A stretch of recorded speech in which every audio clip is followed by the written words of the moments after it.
যত্ন করলে ফুলের বাগান হবে, আর যত্ন না করলে জঙ্গল হয়ে যাবে। আপনি আপনার সন্তানের হক আদায় করেন নাই, যত্ন করেন নাই, যার জন্য আপনার সন্তান বাবা খায়। আর আপনি যদি যত্ন করতেন তাহলে কোরআনে আলেম হতে। কথা বলেন ঠিক কিনা?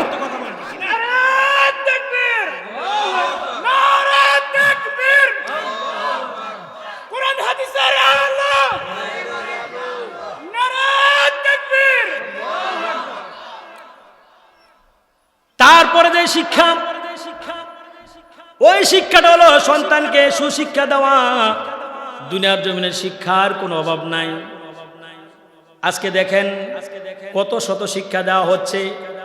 বাংলাদেশ সবচাইতে উচ্চমানের শিক্ষা প্রতিষ্ঠান বুয়েট। বড় বড় বাবার সন্তান, ধনী বাবার সন্তানরা পড়াশোনা করে, সাধারণ মেধা সম্পন্ন সন্তানরা এখানে পড়তে পারে না। বাংলাদেশের প্রথম ক্লাসের সন্তান মেধা যারা, তারা এখানে পড়ে। কিন্তু দেখা গেছে ওই বুয়েটের মধ্যে আব্রাহাম ফাহাদকে হত্যা করা হয়েছে। কথা কোন ঠিক কিনা? তার মানে সব শিক্ষা সুশিক্ষা না। আল্লাহ রাসূল সাল্লাল্লাহু আলাইহি সাল্লাম বলেন সন্তানকে সুশিক্ষা দিতে হবে। সুশিক্ষার মধ্যে সবচেয়ে বড় শিক্ষা হলো কোরআনের শিক্ষা। কথা কোন ঠিক কিনা? সবচেয়ে বড় শিক্ষা কি শিক্ষা? কোরআনের শিক্ষা।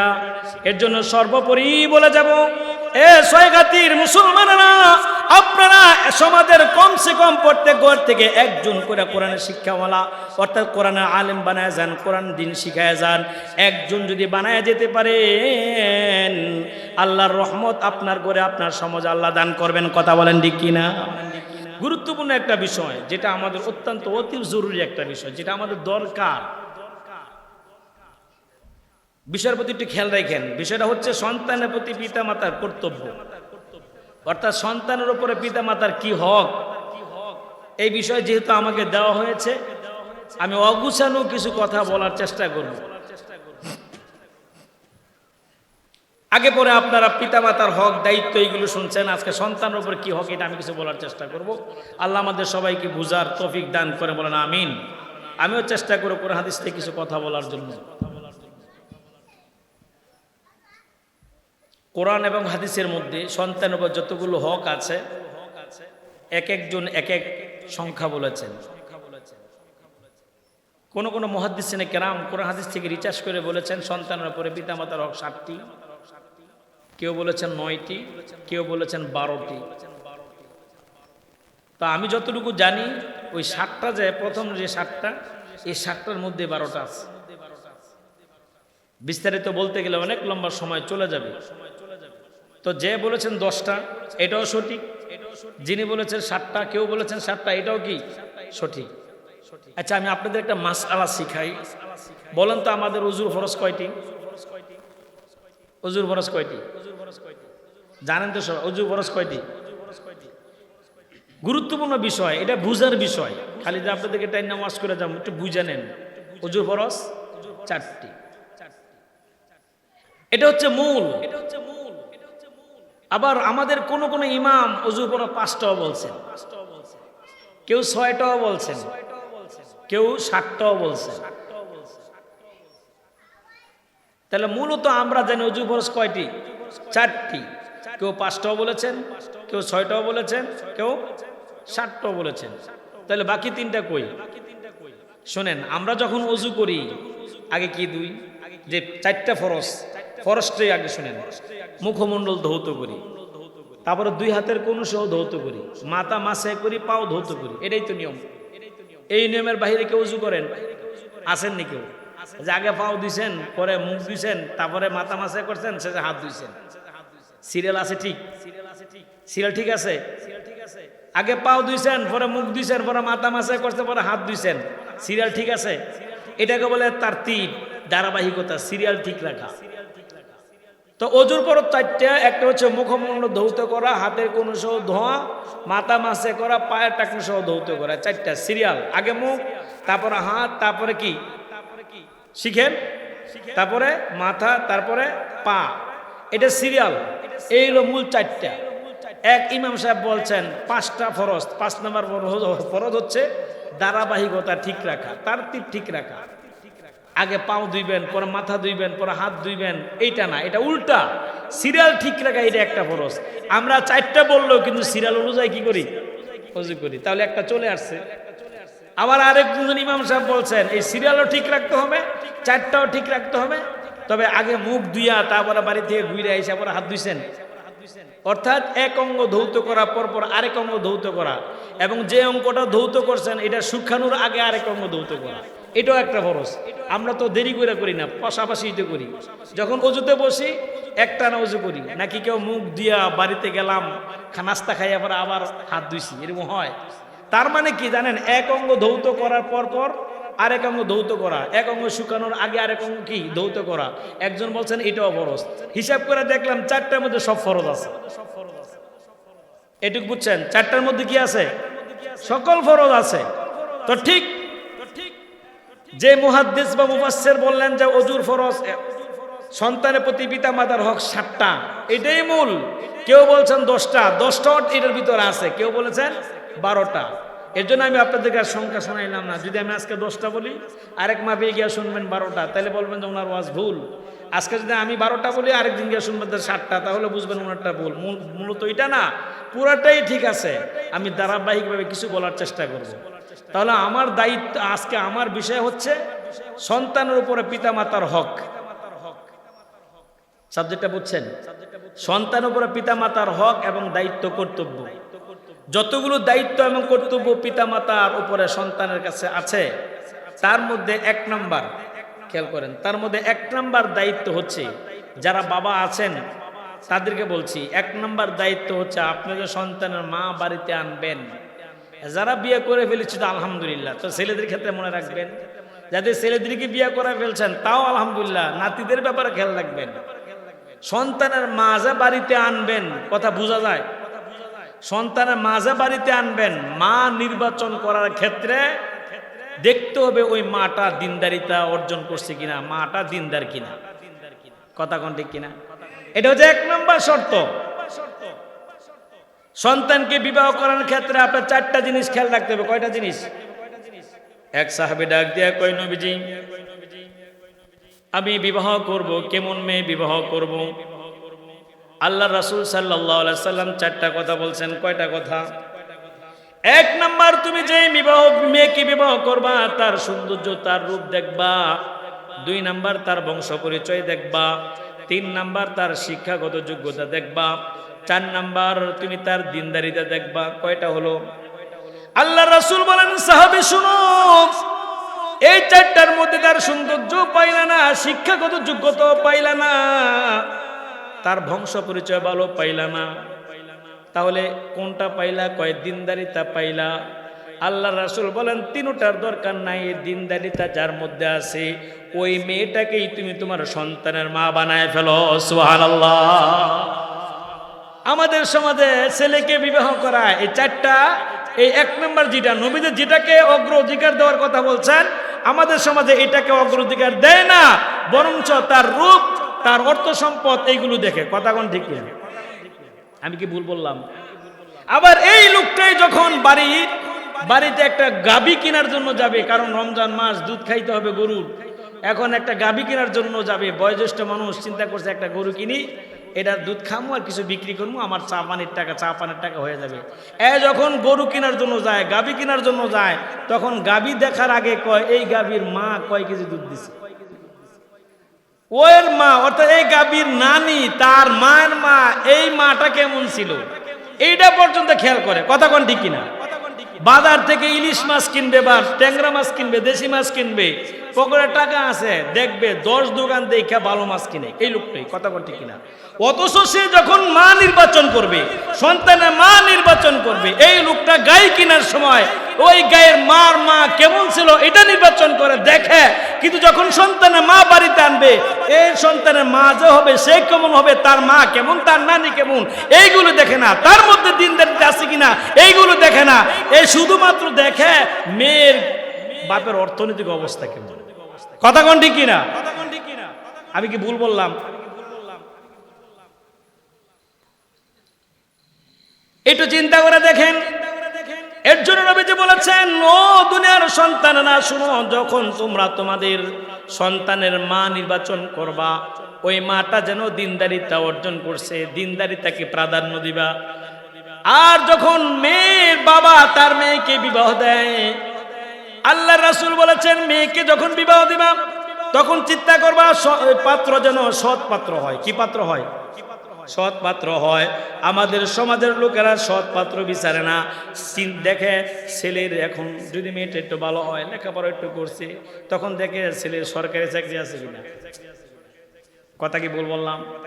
বললেন যে হুজুর বলছেন যদি মেয়েটা একটু ভালো হয় তাহলে বাবা চিন্তা করে যে এই পাত্র সৎ কিনা, এটা চিন্তা করে না, চিন্তা করে যে ছেলের সরকারি নাকি ভুল বললাম। এটাও যদি না থাকে তাহলে চিন্তা করে গাজীপুর উত্তরায় অথবা বনানী এদিকে কোনো তার জায়গা জমিন বাড়ি গাড়ি আছে কিনা। ভুল বললাম নাকি? যখন উত্তরায় জায়গা আছে, বাড়ি আছে, অথবা ছেলে যখন সরকারি চাকরি করে, তখন অত্যন্ত আনন্দের সাথে সবাইকে নিয়ে মেয়েটাকে বিবাহ দেয়। আর মসজিদে এসে এলাকার দোকানে, চায়ের দোকানে গিয়ে গর্ব করে, হ্যাঁ আমার মেয়েকে বিবাহ দিলাম জামাই সরকারি চাকরিজীবী। কিন্তু এই কথা বলে না যে আলহামদুলিল্লাহ মেয়েকে বিবাহ দিলাম, স্বামীটা আমার মেয়ের জামাইটা একটা সৎ পাত্র, সৎ সৎ। আল্লাহ রাসূল বলছেন তোমার মেয়ের জামাই সরকারি চাকরি আছে কিনা এটা দেখার দরকার নাই, গাজীপুর বাড়ি আছে কিনা এটা দেখো না। এটা আমরা বলতে চাই তার টাকা পয়সা আছে কিনা এটাকে প্রাধান্য দিও না। প্রাধান্য কোনটা দিবা? যদি ভালো সন্তান চাও তাহলে ভালো সন্তানের মা যখন আনবা ওই মেয়েটার জন্য জাহেদা হয়, আবেদা হয়, দিনদার হয়। আর সন্তানের বাবা যাকে বানাইবা ওই সন্তানের বাবাটা যেন সৎপাত্র হয়, নামাজি হয়, আল্লাহওয়ালা হয়, দিনমুখী হয়, কোরআন পড়নেওয়ালা হয়। কথা কোন ঠিক কিনা? এখন মা বাবা, সন্তানের মা বাবা নির্বাচন করবে, এক নম্বর ভুল করছে। বলেন তো এই এলাকার মধ্যে হাত দিয়া, বুকে হাত দিয়া বলেন যে আমার মেয়েকে বিবাহ করালাম, আমার ছেলেকে বিবাহ করালাম, আমি এক নম্বর দিনদারিতা প্রাধান্য দিয়েছি। সমাজে 1000 বিবাহের মধ্যে একটা দুইটা পাওয়া যেতে পারে, আরো 9999টা দিনদারিতা প্রাধান্য দেয় না, দুনিয়াদার প্রাধান্য দেয়। কথা কোন ঠিক কিনা? যখন ওই মা বাবার ঘর থেকে সন্তান হয় আল্লাহ আল্লাহ হবে, আল্লাহ আল্লাহ হবে। কথাগুলো ভালো লাগবে না, আশা জানি ভালো লাগবে না। সাবজেক্ট তো দিয়েছেনি আমার এইটা যে সন্তানের উপর পিতামাতার হক, কর্তব্য। তাহলে এক নম্বর আমাদের সমাজে এই এক নম্বর হক আদায় করে না। মা নির্বাচন করার ক্ষেত্রে ভালো করে খেয়াল রাখতে হবে। 2 নম্বর, সন্তানের মা অথবা বাবা যখন আপনি নিয়ে আসলেন, মা নির্বাচন করলেন, সন্তানের মাটা ভালো হলো, শুধু ভালো হলেই চলবে না। যখন আপনি বাড়িতে নিয়ে আসলেন, সন্তানের মা নিয়ে আসলেন, এখন সন্তান নিবেন। এখন সন্তানের মার গর্ভে যখন সন্তান চলে আসছে, অর্থাৎ আপনার স্ত্রী গর্ভে যখন সন্তান চলে আসছে, ওই সময় সন্তানের বাবা, সন্তানের মা আল্লাহর কাছে দোয়া করবে। আল্লাহ রব্বে কারীম এই দোয়াটা কোরআনে পাকের মধ্যে প্রত্যেকটা মা বাবাকে শিক্ষা দিয়েছেন। সুবহানাল্লাহ। ইতিহাসের দিকে তাকিয়ে দেখুন,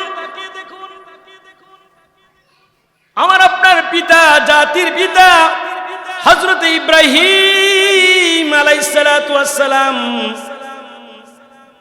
তার বার্ধক্য বয়সের মধ্যে আল্লাহ পাকের কাছে সন্তান চাইছেন। তাও কি কইয়া দোয়া করছেন জানেননি? রব্বি হাবিলি মিনাস সলিহিন।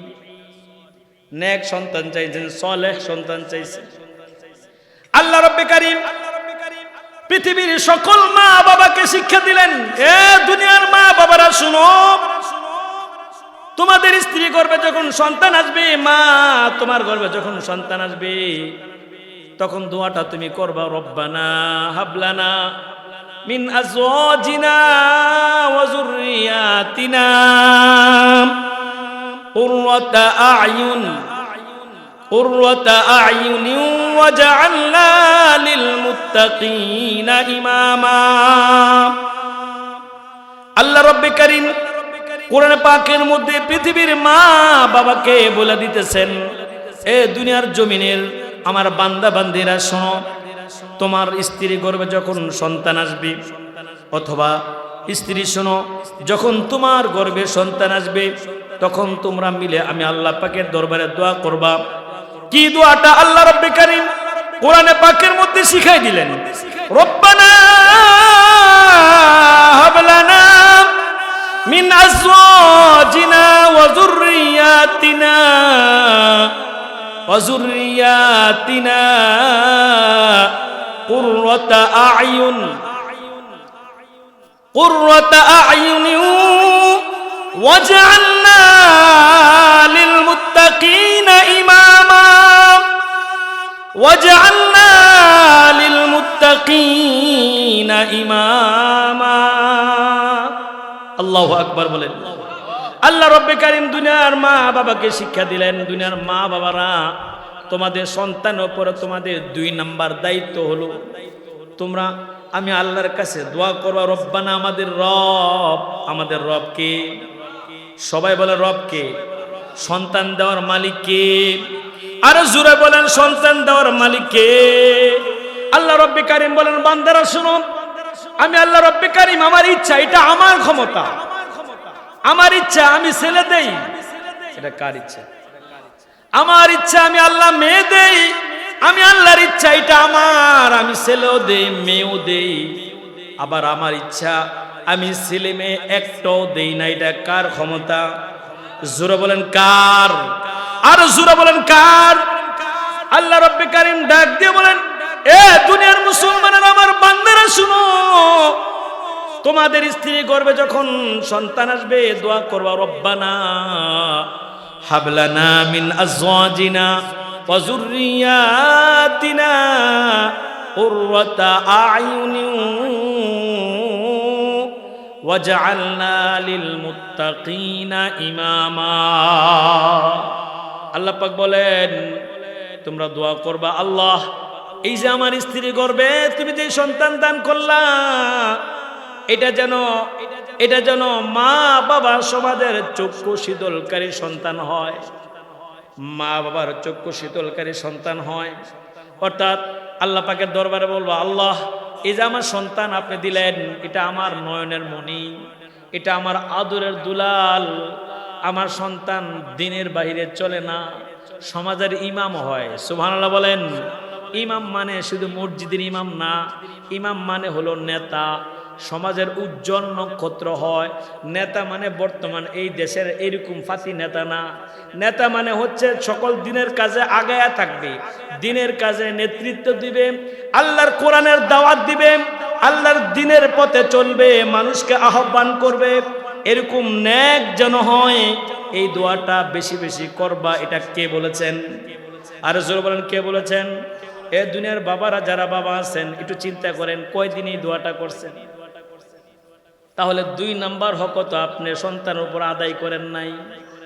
1 নাম্বার মা ভালো নির্বাচন করতে পারেন নাই। 2 নাম্বার সন্তান তোমার স্ত্রী গর্ভে আসলো, তুমি দোয়াও করতে পারো নাই। পর্দার মা বোনেরা যারা আছেন, আপনাদেরকে একই নসিহত করে যাই, আপনারা যখন ভালো সন্তানের বাবা নির্বাচন করবেন, সন্তানের বাবা যখন নির্বাচন করবেন, সন্তানের বাবা নির্বাচন করার আগে আপনার সন্তানের বাবার সরকারি চাকরির দরকার নাই। আপনার সন্তানের বাবা যিনি হবে, তিনি প্রবাসে কোটি কোটি টাকা কামাই করার দরকার নাই। কোটি কোটি টাকার মধ্যে সুখ নাই, শান্তি নাই। কথা কোন ঠিক কিনা? সরকারি চাকরির মধ্যে কোনো সুখ নাই, শান্তি নাই। সমাজের বড় নেতা হবে, এটার মধ্যে কোনো সুখ নাই, শান্তি নাই। ও মা, আমি আপনাকে বলতে চাই, আপনার সন্তানের বাবা যাকে নির্বাচন করবেন, সে যেন এমন একজন স্বামী হয়, সে যেন সমাজের চক্ষু শীতলকারী একটা স্বামী হয়, সে যেন ইমামুল আদেল হয়, সে যেন আল্লাহওয়ালা হয়, 5 ওয়াক্ত নামাজি হয়, সে যেন হালাল রোজগার করে, এরকম লোক হয়। হোক না সে কম টাকা পয়সা কামাই করে, কিন্তু এটা যেন হালাল হয়। অল্প টাকা কামাই করে, বেশি টাকার মধ্যে শান্তি নাই। অল্প টাকা কামাই করে, এটা যেন হালাল পন্থায় কামাই করে। আগে একটু জিজ্ঞাসা করবেন, যদি পছন্দ হয়ে থাকে জিজ্ঞাসা করবেন তার কামাইটা হালাল ভাবে না হারাম ভাবে হয়। যদি হারাম পন্থায় হয়, এরকম স্বামীর দরকার নাই। কথা কোন ঠিক কিনা? এরকম স্বামীর দরকার নাই। এরকম স্বামী আমি আমার সন্তানের বাবা বানাতে চাই না। আমি আমার সন্তানের বাবা এমন লোককে বানাতে চাই, যে সন্তানের বাবা হবে নেক এবং আদর্শবান, সমাজের চক্ষু শীতলকারী একজন মানুষ। কথা কোন ঠিক কিনা? কিন্তু আমাদের সমাজে বিবাহ করান এবং দেওয়ার ক্ষেত্রে এটাও দেখে না। কথা কোন ঠিক কিনা? 3 নাম্বার আছেন, আমি শুধু বলতেই থাকি, দেখি কতক্ষণ বলতে পারি। 3 নাম্বার, যখন সন্তান দুনিয়াতে আসবে, যখন দুনিয়াতে আসবে আসার সাথে সাথে কি করতে হবে শুনেন। আসার সাথে সাথে যেটা করবেন, খেয়াল করতেছেন তো, আপনার নাতি হোক বা ছেলে হোক বা ছেলের ছেলে হোক, নাতিন হোক, যারা মোবাইল চালান একটা ছবি অ্যাপ ফেসবুকে ছাড়বেন, এই মাত্র নাতিনের নানা হলাম, এই মাত্র মেয়ের ঘরের নাতিনের নানা হইলাম, আলহামদুলিল্লাহ ছাড়বেন। হ্যাঁ, এটা হোক। মামারা এখন ছবি উঠে স্যার, এই তো প্রথম মামা হলাম, কি আনন্দ। কথা কোন ঠিক কিনা? এগুলো করে তো নাকি অবাস্তব কথা বললাম? যারা চাচা তারা ছবি উঠে স্যার, এই মাত্র বড় ভাইয়ের একটা ছেলে হয়েছে, প্রথম আমাদের ঘরের একটা প্রতিভা হয়েছে, মাত্র চাচা হলাম। সবার কাছে দোয়া চাই। কমেন্টের মধ্যে মানুষ লেখে মিষ্টি খাওয়াও, মিষ্টি খাওয়াও, কিন্তু যেই কাজটা দরকার এই কাজটা বাবাও করে নাই, নানাও করে নাই, দাদাও করে নাই, চাচাও করে নাই, মামাও করে নাই, সমাজের কেউ করে নাই। কথা কোন ঠিক কিনা? কাজটা কি ছিল? সন্তান যখন দুনিয়ার জমিনে আগমন করে, আগমন করার সাথে সাথে সন্তানের কানে আযান দেওয়া। আমাদের বাংলাদেশের বড় বড় হাসপাতালের মধ্যে সিজার হয়, গ্রামগঞ্জের হাসপাতালও সিজার হয়, হয় কিনা? আমরা যতটুকু জানি বড় বড় হাসপাতালে সিজার হয়, একটা হাসপাতালের মধ্যেও আযান দেওয়ার ব্যবস্থা নাই। কথা কোন ঠিক কিনা? আযান, আযানের মধ্যে এত পাওয়ার রাখছেন আল্লাহ, এত শক্তি রাখছেন আযানের মধ্যে আল্লাহ, যে আল্লাহু আকবারের ধ্বনি যখন আপনার সন্তানের কানে প্রথম আওয়াজটাই দিবেন, আল্লাহু আকবার, এটা যখন দিবেন, সন্তানের সারাটা জীবন আল্লাহু আকবারের একত্ববাদের বাইরে কখনো চলবে না। কথা কোন ঠিক কিনা? কিন্তু এটা না করে কি করছে? ছবি বানাই দিচ্ছে। অবাস্তব বললাম নাকি? শুনেন, সন্তান যখন দুনিয়ার জমিনে আগমন করে, ওই সময় সন্তান টে করে একটা কান্না করে। কান্না করে কিনা? কান্না না করলেও বিপদ, ঠিক না? কান্না না করলেও বিপদ, বেশি কানলেও বুঝে না নাকি? উত্তর দিয়ে নাকি আমার এর কথা কয়বে? কান্না না করলে বিপদ, আবার বেশি করলেও কি? বাচ্চা দুনিয়াতে আসার পরে কেন কান্না করে জানেন? কেন কান্না করে? তার কারণ আছে। নবীজি বলেন, বাচ্চা যখন দুনিয়ার জমিনে আগমন করে, এই বাচ্চা আসার সাথে সাথে বাচ্চার পিছনে একটা শয়তান চলে আসে। একটা শয়তান আইসা তাকে একটা খোঁচা মারে। শয়তান তার পাখা দিয়ে একটা গুতা মারে। গুতা দেওয়ার পরে কয়, আদম সন্তান শোন, তুই আমার শত্রু, তোর বাবাও শত্রু, তোর দাদাও শত্রু, তোর নানাও শত্রু, তোর নানার পর নানা আমার শত্রু, তোর 14 গোষ্ঠী আমার শত্রু, সবাই আমার শত্রু। তুই আবার আসছি, ডিউটি আমার বেড়ে গেছে, সুতরাং আস্তে থেকে রেডি থাক। আমি তোকে কখনো ভালো কাজ করতে দিব না, আমি তোকে কখনো জান্নাতের পথে চলতে দিব না। বলেন নাউজুবিল্লাহ। যেই মাত্র খোঁচাটা দেয় তখন সন্তান কান্না করে। সন্তান যখন কান্না করে, কারণ এমনি কান্দে না, শয়তান এসে কি দেয়? আর বলেন না কেন? আমরা শয়তান খুশা দেয়, তখন সন্তান বাচ্চা কান্না করে। তো নবীজি বলেছেন, ওই মুহূর্তে যদি তুমি তোমার সন্তান বাচ্চার কানে আযান দিয়া দাও, বাচ্চার কানে আযান দেওয়ার সাথে সাথে শয়তান আর থাকতে পারবে না।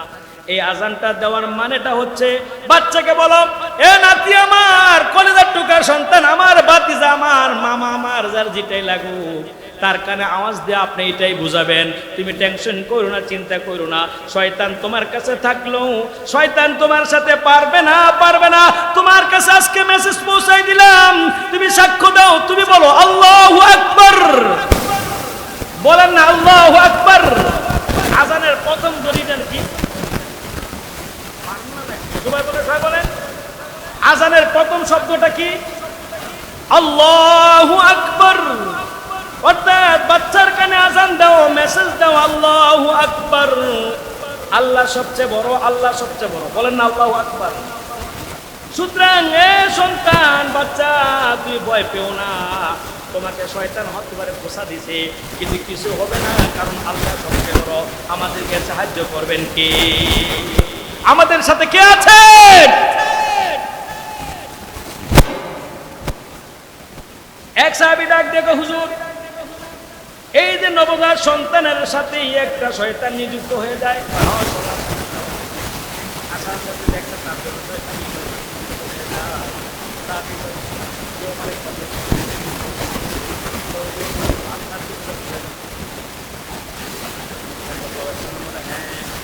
আমার পিছনে কি আছে?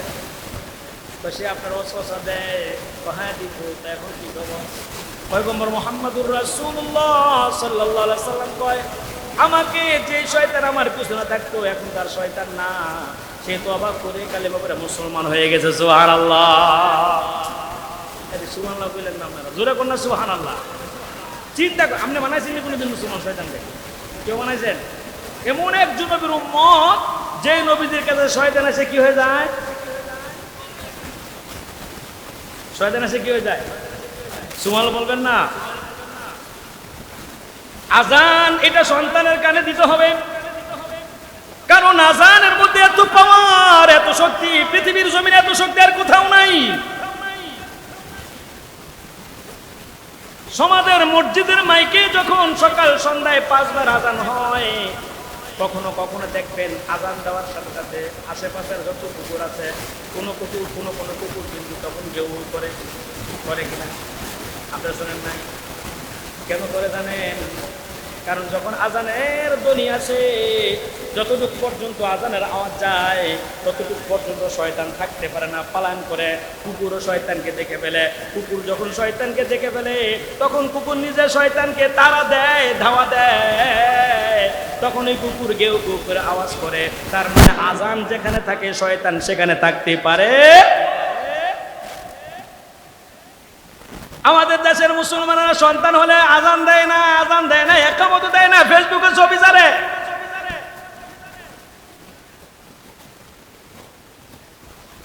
আজান আল্লাহর কাছে এত প্রিয়, এত শক্তিশালী একটা শব্দ। হাদিস শুনুন, হাদিস। পয়গম্বর মুহাম্মদুর রাসূলুল্লাহ সাল্লাল্লাহু আলাইহি সাল্লামের কলিজার টুকরা সন্তান মা ফাতেমা রাদিয়াল্লাহু তাআলা আনহা বলেন, যখন আমার গর্ভে থেকে দুনিয়ার জমিনে প্রথম সন্তান প্রথম হাসান রাদিয়াল্লাহু তাআলা আগমন করলেন, পয়গম্বর মুহাম্মদ সাল্লাল্লাহু আলাইহি সাল্লাম যখন শুনতে পাইলেন যে আমার গর্ভে থেকে একটা পুত্র সন্তান দুনিয়াতে আসছে, মুহাম্মদ সাল্লাল্লাহু আলাইহি সাল্লাম শোনার সাথে আর দেরি করলেন না, দৌড়ে চলে গেলেন ফাতেমার কাছে।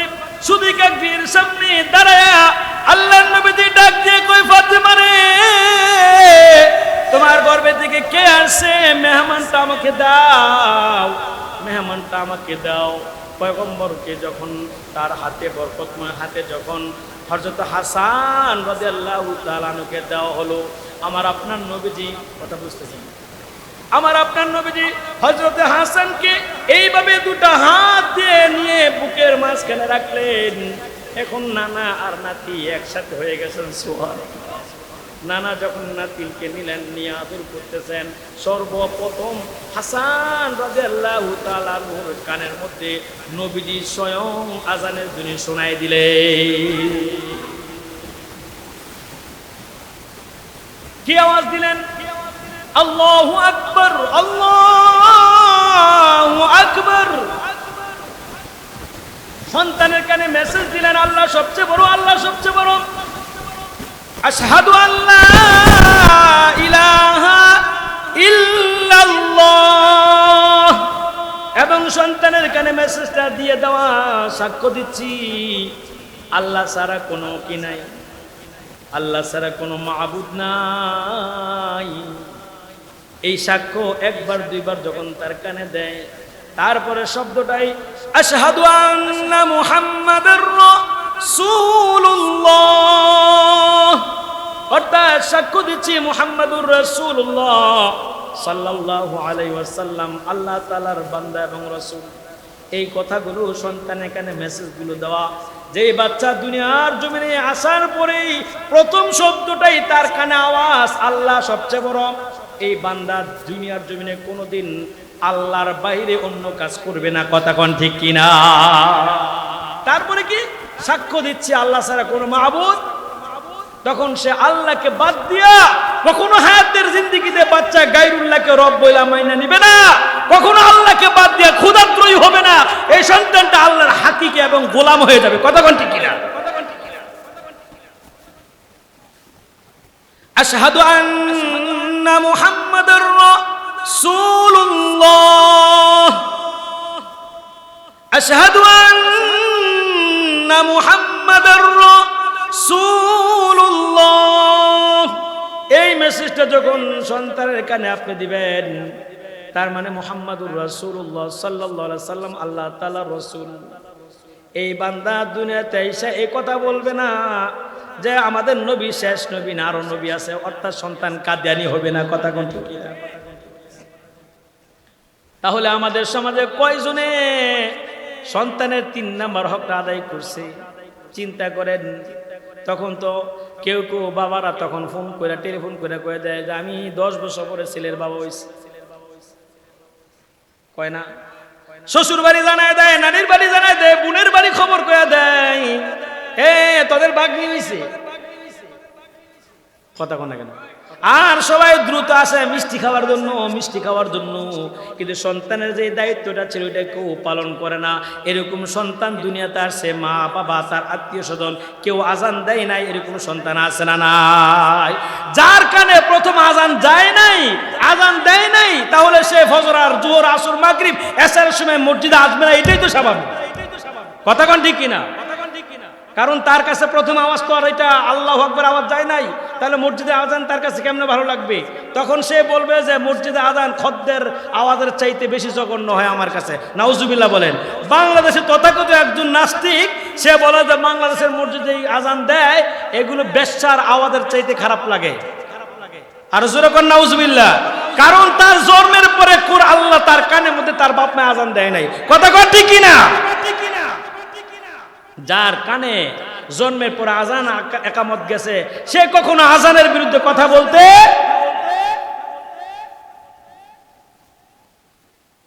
এ জমিন কার? বলেন জমিন কার? আসমান কার? সুতরাং আল্লাহর জমিন এবং আসমানের মধ্যে আল্লাহর নামের আহ্বান হবে, এটাই তো স্বাভাবিক। কোন নাস্তিক মুরতাদ এটার বিরোধিতা করতে পারবে না, এই দুঃসাহস আমরা দিব না কখনো ইনশাআল্লাহ। সন্তানের 3 নম্বর হক কে কে আদায় করছেন চিন্তা করেন। তারপর সন্তানের তাহানিক করানো। কি করানো? তাহানিক। এটা আপনারা আপনাদের মসজিদে ইমামদের কাছে বুঝে নেবেন তাহানিক কি। তো সংক্ষেপে বলে দিচ্ছি, কোন আল্লাহওয়ালা ভালো আলেম দেখা সন্তানের মুখে প্রথম যে খাবারটা দিবেন সেটা হচ্ছে সন্তানের মুখে আপনার মিষ্টি জাতীয় জিনিস অথবা খেজুর তার তালুর মধ্যে দিয়ে দিবেন, সন্তান তার জিহ্বা দিয়ে চেটে চেটে খাবে। প্রথম বরকতের খাবার হলো এটা। সুবহানাল্লাহ বলেন। আমাদের সমাজে আরেকটা হচ্ছে সন্তান যখন দুনিয়াতে আসবে, আসার আগ মুহূর্ত পর্যন্ত মার স্তনের মধ্যে কোনো দুধ ছিল না। সন্তান যখন আসে তখন মার স্তনের মধ্যে দুধ দেয় কে? কথা বলেন। এর আগে দুধ ছিল। আবার সন্তান যখন প্রাপ্তবয়স্ক হয়ে যায় তখন মার স্তনে দুধ থাকে। সন্তানের এইটা মূল খাদ্য আল্লাহ মায়ের স্তনের মধ্যে রেখে দিয়েছে। সুবহানাল্লাহ বলবেন না?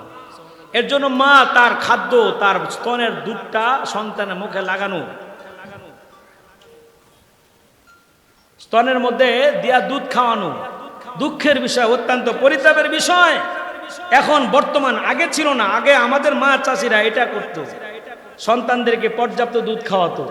কিন্তু এখন মা বর্তমান যারা ইয়ং জেনারেশন যুবক যুবতী যারা বিবাহ হয় এখন সন্তানকে আর দুধ খাওয়ায় না। নিজের শরীর নিজের বডি ফিং সব টিকা রাখার জন্য এখন সন্তানকে দুধ খাওয়ায় না, সন্তানকে খাওয়ায় লেকটোজেন কি ডেনিস। কথা কোন ঠিক কিনা? লেকটোজেন খাওয়ায় কিনা বলেন। আবার কোন কোন মা দেখবেন তার প্রথম দুধগুলো ফেলে দেয়, অথচ তার প্রথম খাদ্য এটা আল্লাহ রাখছেন, তখন এটাকে বলে শাল দুধ খাওয়ায় না। না, এই সন্তানের উপযোগী পুরা খাদ্যটা আল্লাহ মার স্তনের মধ্যে রেখে দিয়েছেন। সন্তানকে দুধ খাবার কথা কে বলেছেন? আমি এটাও আয়াত তেলাওয়াত করেছি। والوالدات يرضعن أولادهن حولين كاملين لمن أراد أن يتم الرضاعة কে বলেছেন? কিন্তু দুঃখের বিষয় আমাদের বর্তমান কিছু কিছু মা আছে তার সন্তানকে তার বুকের দুধ খাওয়ায় না। আছে না নাই? কথা বলেন, আছে না নাই? এ মা, তোমাকে আমি বলতে চাই, যারা পর্দার আড়ালে মা বোনেরা বয়ান শুনতেছেন লক্ষ্য করে শুনেন, এ মা, তোমার সন্তান তোমার দুনিয়াতে আসার আগেও তোমার স্তনের মধ্যে বিন্দু পরিমাণও দুধ ছিল না। যেই মাত্র তুমি তোমার সন্তান দুনিয়াতে আগমন করলো, তখন কিন্তু আল্লাহ তোমার স্তনের মধ্যে আল্লাহ দুধ দিয়া ভরপুর করে দিয়েছেন। আল্লাহ রাব্বুল কারীম তোমার মা, তোমার স্তনের মধ্যে এই পরিমাণ দুধ দিলেন, যেই পরিমাণ দুধ বাচ্চার প্রয়োজন। তোমার স্তনের মধ্যে আল্লাহর দুধটা ঠান্ডাও রাখেন নাই, গরমও করেন নাই। বেশি ঠান্ডা রাখলে তোমার সন্তানের সর্দি হতে পারে, নিউমোনিয়া হয়ে যেতে পারে, ঠান্ডা কাশি লাগতে পারে। এই জন্য দুধটা আল্লাহ পাক উপযোগী রাখলেন। আবার বেশি গরমও দেন নাই। বেশি গরম যদি তোমার সন্তান চুষে পান করে, তাহলে তার মুখ গলা পুড়ে যাওয়ার আশঙ্কা আছে। আল্লাহ পাক উপযোগী দুধ তোমার স্তনের মধ্যে রাইখা দিলেন, এটা নষ্ট করার জন্য না, তোমার সন্তানকে খাওয়ার জন্য। কথা কোন ঠিক কিনা?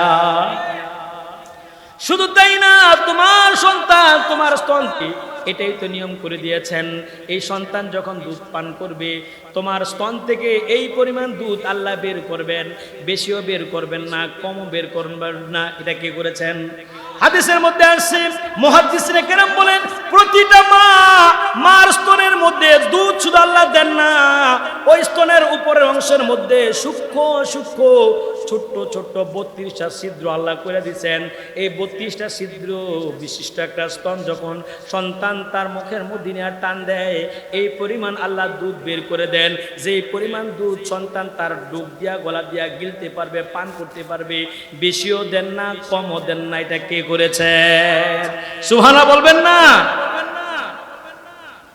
কিন্তু আমাদের সমাজের মা সন্তানকে দুধ না খাওয়ায়, ল্যাকটোজেন খাওয়ায়, অন্য অন্য জিনিস খাওয়ায়, সন্তানকে দুধ খাওয়ায় না, কারণ তার বডি, তার ফিগার নষ্ট হয়ে যাবে। এরকম হতবাগা পুরো কপাল বদনসিব মা সমাজ আছে না নাই? আমরা বিভিন্ন দেশে দেখি, মাঝে মধ্যে পেপার পত্রিকাও দেখি, তারপরে মোবাইলে ফেসবুকে দেখি, ইউরোপ আমেরিকাতে, এটা বাংলাদেশে এখন ঢুকে গেছে। মাঝে মধ্যে কমলাপুর স্টেশনে যাবেন, এয়ারপোর্টে যাবেন, দেখবেন সন্তানকে ফুল চেয়ার করে টাইনা নেয় আর কুত্তার বাচ্চা কোলে করে নিয়ে যায়। এরকম মানুষ আছে না নাই? আছে না নাই? দেখেন না আপনারা এগুলো? সন্তানকে একটা চেয়ার, ফুল চেয়ার দিয়ে টাইনে টাইনে টাইনে টাইনে নেয়, ব্যাগে করে টাইনা নিয়ে নেয়, কখনো পিছনে একটা ব্যাগে ঝুলাই নেয় আর কুত্তার বাচ্চা কোলে করে নিয়ে যায়। এরকম মহিলা আছেন না? আপনারা দেখেন না? মাঝে মধ্যে কখনো এয়ারপোর্ট অথবা কমলাপুরে গিয়ে দেখবেন হয়ে যায়। আর বিদেশে তো অহরহ। আমি ওই মাকে বলতে চাই, তুমি আজকে তোমার সন্তানকে শৈশবকালে তোমার মার সন্তানের স্তনের মধ্যে দুধ দাও নাই, তোমার সন্তান তোমার কাছে দুধ খাইতে পারে নাই। তুমি যখন বৃদ্ধ হয়ে যাবে, বড় হয়ে যাইবা, তুমি সন্তানের কাছ থেকে ডাইল ভাতের আশা করতে পারো? তুমি সন্তানকে কোলে নাও নাই, সন্তানকে কোলে না নিয়ে কুত্তার বাচ্চাকে কোলে নিলা। ওই মা কখনো তার সন্তান, কখনো মাকে কখনো সম্মান করতে পারে না।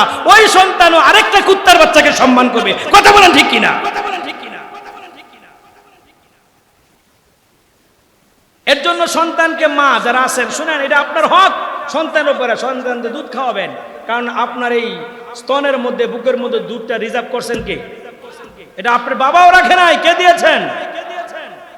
আর দুধ খাওয়ার পিছনে সব আছে না নাই? ওই দিকে আমি গেলাম না, সময় অনেক হয়ে গেছে, অনেক বিষয় আরো আলোচনা রয়ে গেছে। তারপরে যে দায়িত্ব আকিকা করানো। কি করানো? আকিকা। আকিকা বুঝেন? 7 দিনের দিন কি করানো? আকিকা। কি করানো? এটা তার উপরে হক, বাচ্চার উপরে, সন্তানের মা বাবার হক। সন্তানের মা বাবা এটা করতে হবে। আকিকা, আকিকার অনেক লম্বা মাসালা আছে, আমি ওই দিকেও যাব না। কিন্তু আমাদের সমাজে এখন আকিকা করে না, এখন সাদাবাজি করে। কথা বোঝেন নাই? বোঝেন নাই? আকিকা বাদ দেওয়া অন্য একটা নাম দেয়, এক এক সমাজে এক একটা নাম। আমরা জানি কি দেন, জানি না। কেউ এক একটা অনুষ্ঠান দেয় না, আকিকা কয় না। কেন আকিকা দিলে তো সাদাবাজি করুন। সাদাবাজি বুঝেন? চেয়ার টেবিল লইয়া বইয়া থাকবো, লিস্ট লেবো কয় টাকা দিছে, কে কত দিছে। রাত্রেবেলায় জামা শ্বশুরশাশুড়ি মা বাবা সব হিসাব করবো, আব্দুর রহমান মাত্র 1000 দিছি। কথা কন না কেন? ভুল বলছি নাকি? আকিকা করা সবার কাছ থেকে টাকা নেয়। যদি 1 লাখ টাকা খরচ করে 1.5 লাখ টাকা করছে লাভ। অথচ আকিকা করা সুন্নাত, এটা সন্তানের উপর মা বাবার হক।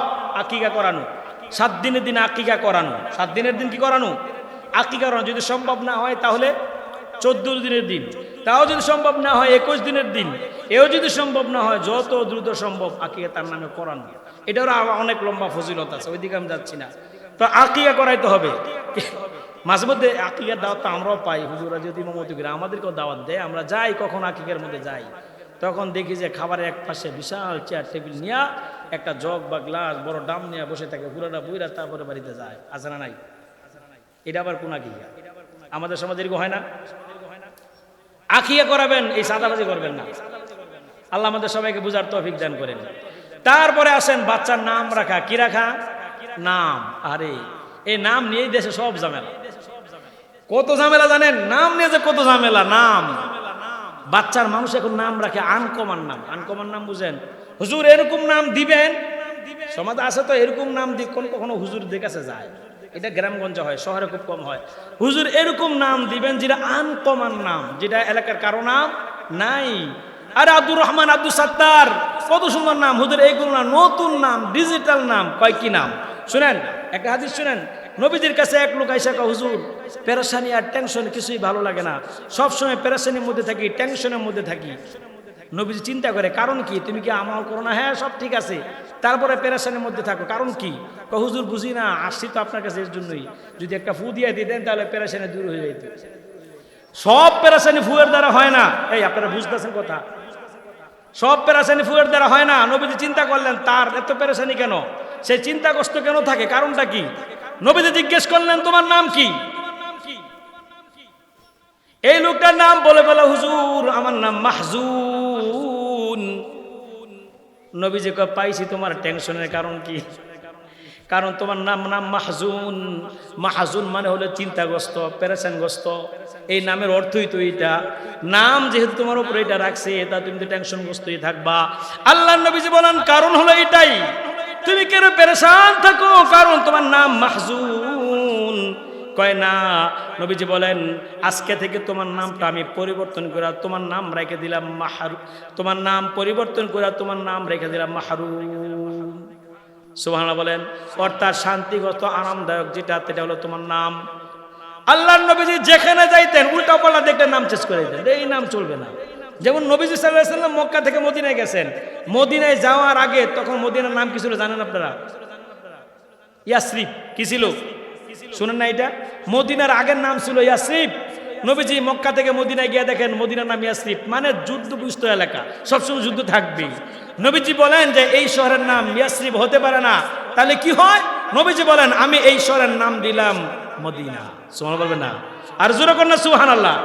এখন ওই শহরের নাম শুধু মদিনা নয়, শহরের নাম এখন মানুষ সম্মানের সাথে মদিনাতুল মুনাওয়ারা, অত্যন্ত সম্মান এবং আজমত ইজ্জতের সাথে মদিনার নাম নেয়। আমাদের সমাজে মানুষের যখন নাম রাখে, এরকম নাম রাখে যে নামগুলো ইসলাম এবং মুসলমানের সাথে কোনো সম্পর্ক, এরকম নাম নাই বুঝি। আবার কিছু কিছু নাম দেখবেন না, ছেলের নাম মেয়ে, ছেলের নামও এটা, মেয়ের নামও কি? কথা বলেন না কেন? এরকম নাই সমাজে? বাদল, হরিপদ, আর্তিক, কার্তিক, সম্বল, বম্বল, কথা বলেন না কেন? এরকম নাম নাই?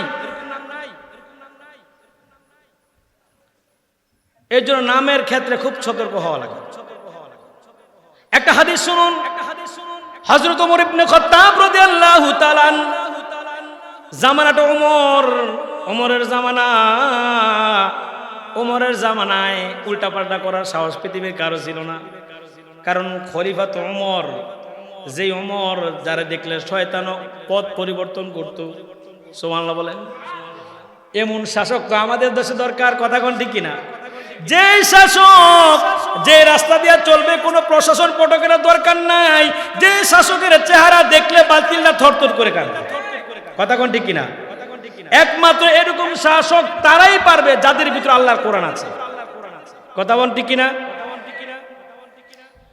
হযরত ওমর রাদিয়াল্লাহু তাআলা আনহুর শাসন আমলে কঠিন জামানা, যে জামানায় কোনো মানুষ দুধের মধ্যে পানি দিতে পারবে না, এই জামানায় এক বুড়া মানুষ, বয়োজ্যেষ্ঠ মানুষ লাঠি বর দিয়া দিয়া দিয়া ওমরের কাছে গেল। ওমর রাদিয়াল্লাহু তাআলা সবাইকে সমানভাবে সময় দেন। রাতে রাতের ঘুম থেকে উইটা মানুষের বাড়ির ধারে ধারে সামনে যান, কে কোনো সমস্যা আছে কিনা। এটা হলো নেতা, সুবহানাল্লাহ বলবেন না? সে ওমরের কাছে এক মুরব্বী লাঠি বর দিয়া যাইতে যাইতে ওমরের কাছে গিয়ে হাজির। ওমর রাদিয়াল্লাহু তাআলা আনহু জিজ্ঞেস করেন, বাবা আপনি বুড়া মানুষ কেন আসলেন? আপনাদের মনোযোগ নাই নাকি বুঝতেছেন? বাবা আপনি কেন আসলেন? আপনি বললেই তো আমি আপনার বাড়িতে যাইতাম, কেন আসলেন? কয় আমি আপনার কাছে আসছি একটা বিচার নিয়ে।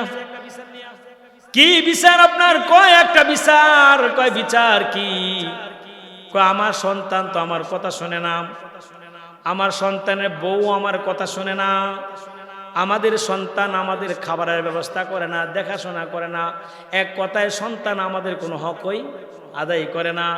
তাও ওমরের জামানা, ওমরের জামানায় সন্তান মা বাবার কথা শুনবে না, মা বাবার অবাধ্য হয়ে যাবে, এটা হতে পারে না। ওমর রাদিয়াল্লাহু তাআলা আনহু বিচারের অন্য দিন আর ডেট দেন নাই, আজকে এখন এই বিচার। সুবহানাল্লাহ কইতেন না? সন্তান মা বাবার কথা শুনবে না, এটা ওমর শুনতে রাজি না। ওমর রাদিয়াল্লাহু তাআলা আনহু প্রশাসন পাঠাই দিলেন, ওই যুবক সন্তানকে ধরে আনার জন্য ধরে নিয়ে আসলেন। ওমর রাদিয়াল্লাহু তাআলা আনহু একটা লাঠি নিলেন বা চাবুক নিলেন, সন্তানের দিকে ইশারা করে কয়, সন্তান তোমার বাবার সামনে উপস্থিত, তুমি তোমার বাবার অবাধ্য। আমার এই জামানায়, আমার এই ক্ষমতার সময়, আমার রাজ্যের মধ্যে, আমার এই সময়ের মধ্যে কোনো মানুষ, কোনো সন্তান মা বাবার অবাধ্য থাকতে পারবে না। সুতরাং তুমি কেন তোমার মা বাবার কথা শোনো না? আজকে তোমাকে উত্তম বিচার তোমার বিরুদ্ধে করা হবে। যুবক ডাক দিয়ে ওমর গো, ওমর আপনি যে বিচারটা করবেন আমি মাথা পেতে তা গ্রহণ করে নিব গো ওমর, আমি বিচার মেনে নিব। তবে আপনার সাথে আমার একটা কথা আমি একটু জানতে চাই, বিচার করার আগে একটা বিষয় জানতে চাই। কি জানতে চাও? আজকে আমার বাবা আপনার কাছে অভিযোগ দিছে, আমার মা আপনার কাছে অভিযোগ দিছে। কি অভিযোগ? আমার বাবার হক আমি আদায় করি না, মা বাবার দেখাশোনা আমি করি না। সবই ঠিক আছে, বিচারটা যা করবেন মেনে নিব।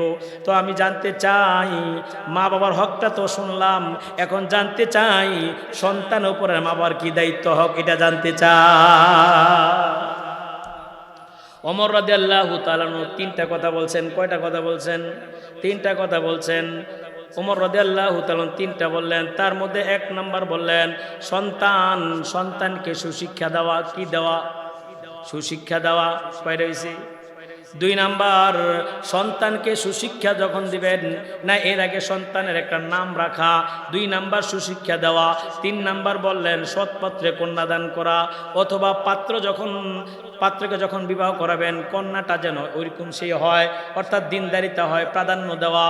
এই 3টা কথা যখন খলিফা উমর যুবককে শুনাইলেন, যুবক ডাক দিয়ে কয়, ও খলিফা আপনি যে বিচারটা করবেন মেনে নিব, তবে কথা শুনেন, আমার বাবা আমার মা আমার উপরে 3টার একটা হক আদায় করে না। এটার বিচার কি? এখন তো বিচার উল্টা হয়ে যায়। এ বাবারা যারা আছেন ভালো করে খেয়াল করেন, সন্তান মা বাবার খেদমতের আগে, মা বাবার হক আদায় করার আগে, মা বাবা আগে সন্তানের হক আদায় করতে হবে। কথা কোন ঠিক কিনা? ওমর তার বিচার উল্টা হয়ে যায়, বিচারটা তো ঘুরে যায়। 1 নাম্বার ভালো নাম রাখে নাই। আমাদের সমাজে নামের ক্ষেত্রে কি নাম বিচারে? কয় আনকমন নাম। কয় কি নাম? কয় তুষার।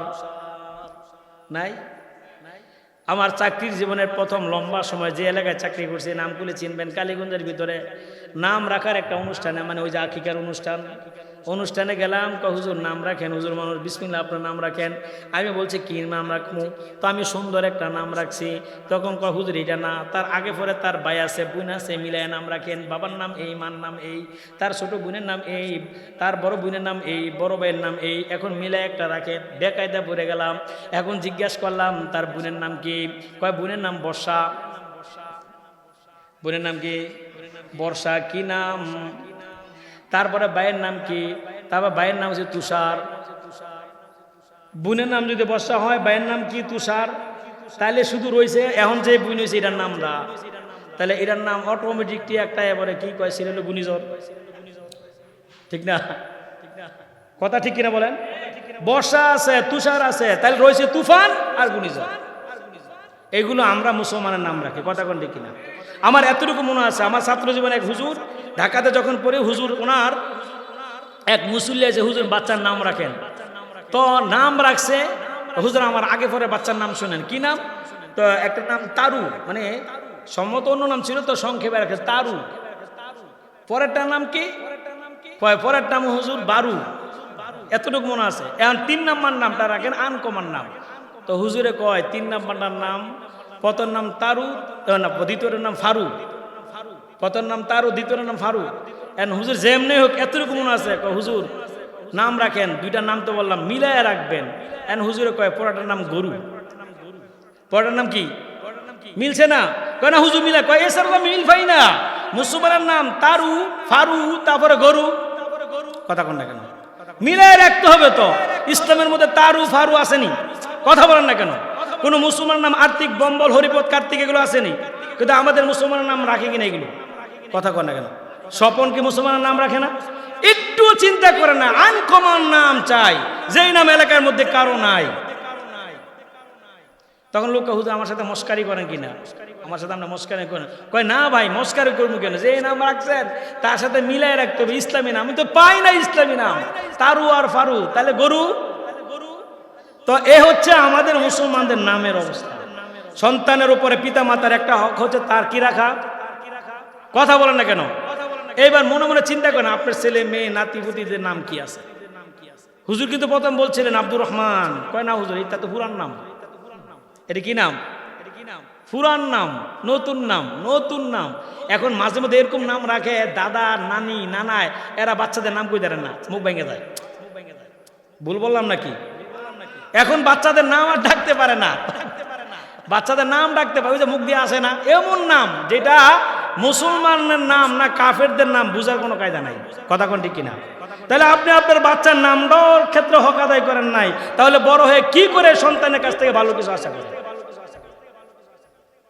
ওমর রাদিয়াল্লাহু তাআলা আনহুকে বললেন সন্তানের উপরে 2 নাম্বার হক সন্তানকে শিক্ষা দেওয়া কি দেওয়া সবাই বলেন কি দেওয়া এই শিক্ষার উপরে কথা বলে আমি আমার বয়ান শেষ করে চলে যাব সন্তানকে শিক্ষা দেওয়া শুধু শিক্ষাই দিলে চলবে না সন্তান যখন দুনিয়াতে আসবে আসার পরে তার কানে আজান দেওয়া যখন কথা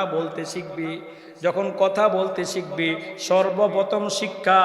সর্বপ্রথম তার মুখে কথাটা শিক্ষা হবে কার নাম জোরে বলেন কার নাম সর্বপ্রথম বাচ্চা কথা বলতে গেলে তার জবান দিয়ে কার নাম নিতে হবে আল্লাহ আল্লাহ শিক্ষা দেওয়া লাগবে আর আমাদের বর্তমানে সমাজের মা বাবারা সন্তান কথা বলার আগে তার হাতে একটা মোবাইল ধরায় দেয় কথা কোন না কেন হ্যাঁ সর্বপ্রথম একটা মোবাইল ধরায় দেয় সারাদিন মোবাইলে কার্টুন দেখলো ওই যে ঘোড়া দেখছে হাতি দেখছে এই বড় বড় প্রাণীগুলি দেখছে রাত্রেবেলা বাচ্চা ভয় পায় কান্দে এখন মা বুকের মাঝখানে নিয়ে কয় কান্দো না বাঘ আসবে কথা বলে না কয় না এখন সন্তানকে বুকে নিয়ে কান্না থামায় কয় কান্দো না বাঘ আইতেছে সত্য কথা হইছে তাহলে প্রথম কথাটাই মা বাবা সন্তানকে মিথ্যা শিক্ষা দিছে কথা কোন ঠিক কিনা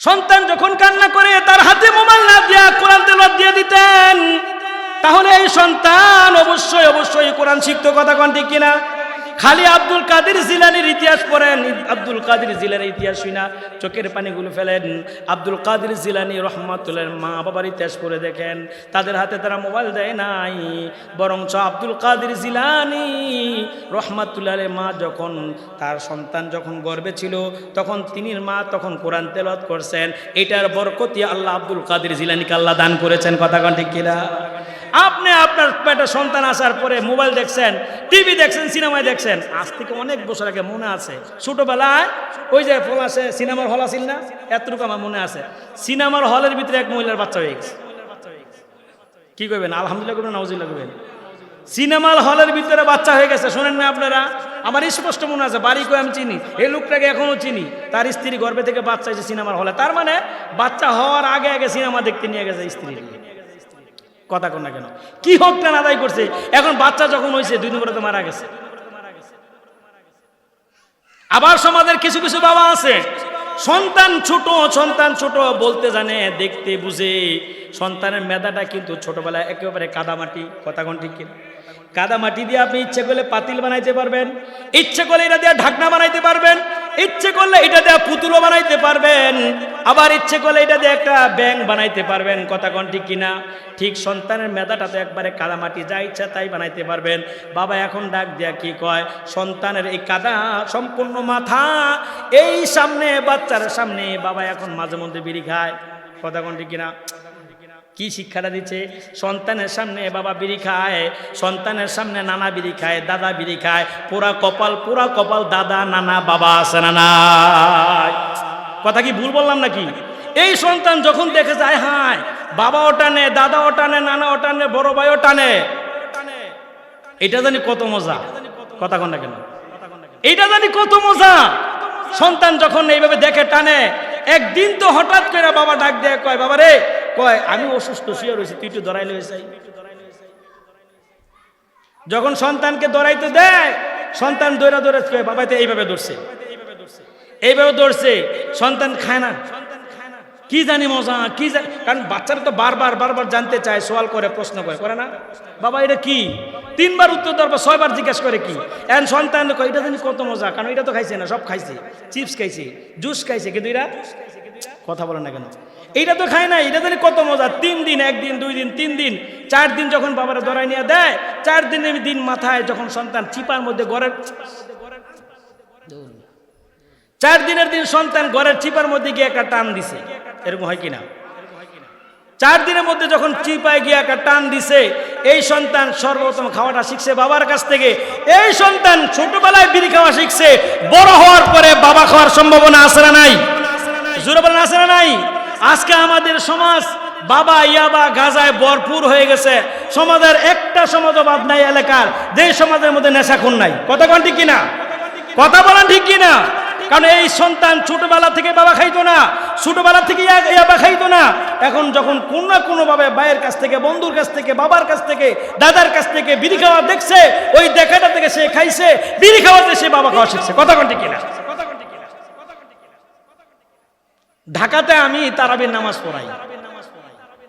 তারাবির নামাজের শেষে খানা দানা খাই এক দোকানে একটু বসছি, এক লোক ওষুধ নিবে, ডায়াবেটিসের রোগী, দুঃখের সাথে ওষুধ নেয়ার কয় হুজুর বিপদ আছে। কি বিপদ আছেন? কয় হুজুর সন্তান জন্ম দিলাম আমি, আর সন্তান আমারে খায়। কথা বোঝেন নাই? তা আমি আর বুঝছি না যে সন্তান আমরা জন্ম দিয়েছেন আমরা খাই মানে, কয় হুজুর বুঝেন নাই? কয় না, সন্তান বাবা খায়। সন্তান কি খায়? বাবা খায়। এই বাবা খাওয়া সন্তান আজকে বাবা খোর হয়েছে, কিন্তু সন্তান আজ থেকে 15 বছর আগে বাবা খোর ছিল না, সে তখন বিড়ি খাইতো। কথা কোন ঠিক কিনা? কেউ বলবেন হুজুর আমি খাই না, আমার ছেলে কেউ, আমার পরিবারে কেউ তো বিড়ি খায় না, তাহলে সন্তান কোথেকে বাবা শিখলো?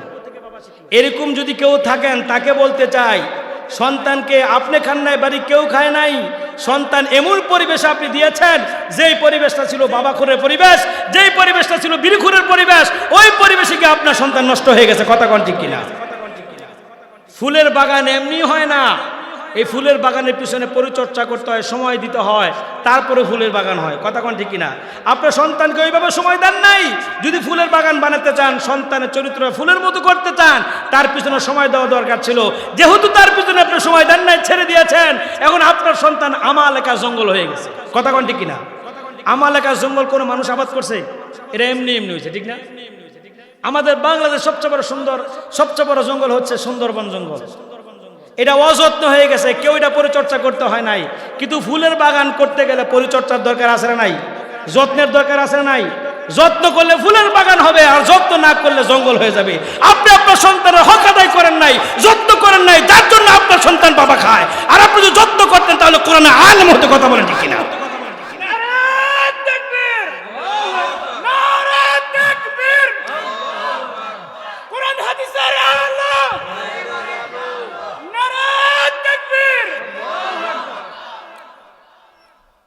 তারপরে যে শিক্ষা,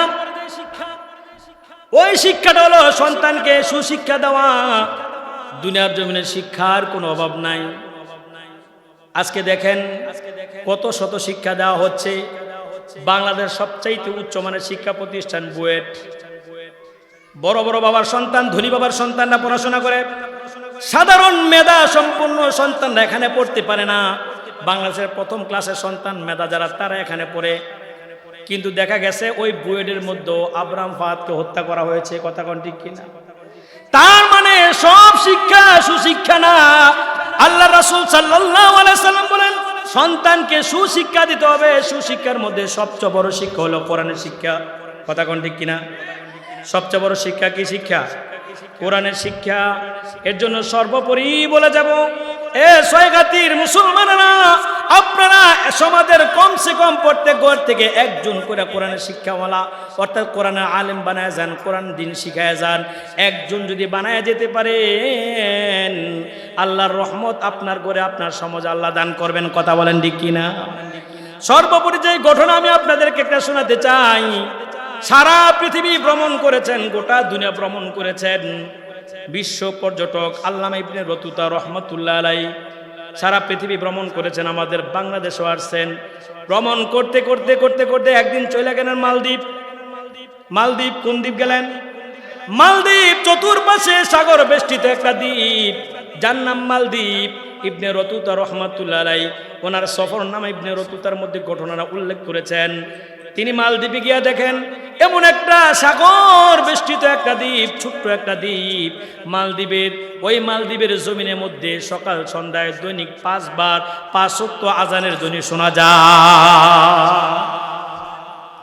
ইবনে বতুতা রাহমাতুল্লাহ আলাইহি চিন্তা করলেন মালদ্বীপের জমিনের মধ্যে কিভাবে 5 ওয়াক্ত নামাজের আজানের ধ্বনি শোনা যায়, অর্থাৎ সব মুসলমান, সবাই কোরআন তেলাওয়াত করে, এটা কিভাবে তাদের দ্বারা সম্ভব হলো?